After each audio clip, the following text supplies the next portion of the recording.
Trump just told a huge lie about the Florida election count and authorities had to shut him down. All hell just broke loose in Florida's 2018 midterm election as the state is once again mired in recounts for both the governor's race and the race for the Senate seat currently held by Democrat Bill Nelson. President Donald Trump, as he is wont to do, stuck his nose in the matter through his Twitter account, forcing Florida's top law enforcement agency to step in and set the record straight.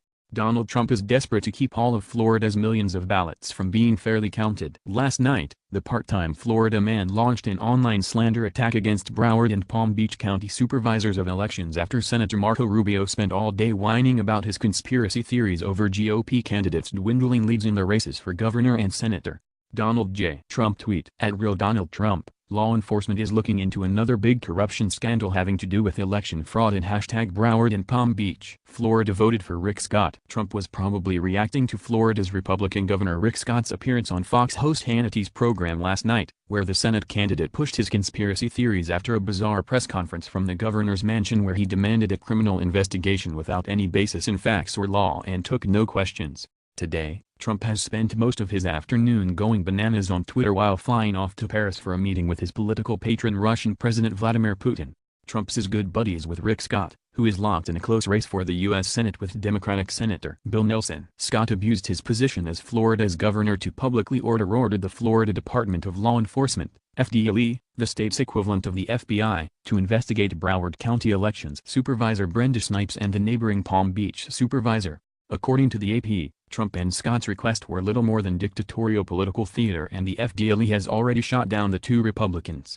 Steve Busquet tweet @SteveBusquet, the Florida Department of Law Enforcement says it is not investigating Broward elections chief Brenda Snipes. FDLE spokeswoman says the Department of State has not received any allegations of voter fraud, and that Gov. Rick Scott did not put his request in writing. All of this nonsense is taking place before three literally unprecedented statewide ballot recounts, which are mandatory under state law, begin in the race for Florida's governor, senator, and agriculture, and consumer protection commissioner. Florida elections. Supervisors have until November 10 to report unofficial election results to the State Division of Elections according to the lawsuit, but Broward has been late in tallying early voting results, which ended on Sunday and hasn't told anyone how many votes remain.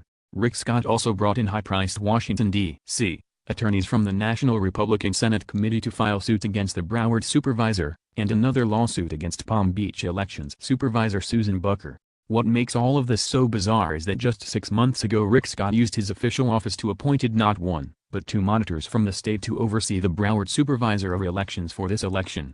Broward County is also one of the most heavily Democratic-leaning counties in Florida, along with neighboring metropolitan counties Palm Beach and Miami-Dade who combine for over 5.5 million residents. As a result of Broward's lengthy count, Republican gubernatorial candidate Ron DeSantis has seen his lead over Democrat Andrew Gillum dwindle since election night to below the 0.5% threshold that triggers an automatic machine recount, due by November 15. Governor Scott has seen his lead over Democratic Senator Bill Nelson shrink to just 0.2%, which is below the 0.25 percentage point minimum for a statewide recount by hand, which is due by November 18. Democratic Florida Ag Commissioner candidate Nikki Fried ended election night 0.12% behind her Republican opponent Matt Caldwell but now sits 0.06% ahead in the race, leading the state party to start congratulating her on her win, but her race will also go to a mandatory statewide hand recount.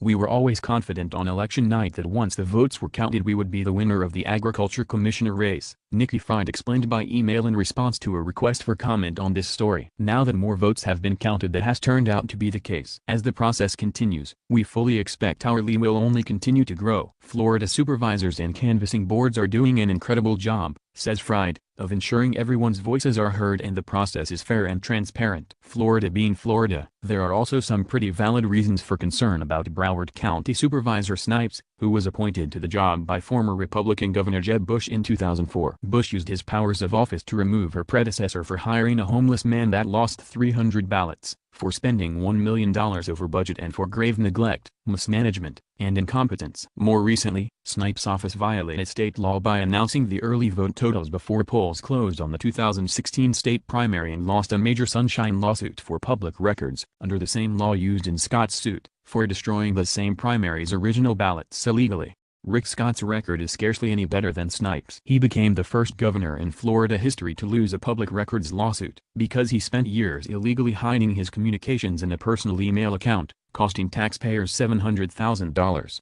Gov. Scott also lost a sunshine lawsuit by the state's largest media organizations for breaking the state's open meetings laws to summarily fire the widely respected former head of the FDLE without notice or meeting as required by law. That would be the same FDLE whose authority he is openly trying to abuse. Meanwhile, Florida counties finished counting their provisional ballots late yesterday afternoon, which resulted in even more votes being added to the official tallies, while overseas votes continue to trickle in and a few last ballots are still facing challenges by campaign attorneys fighting for each and every last vote.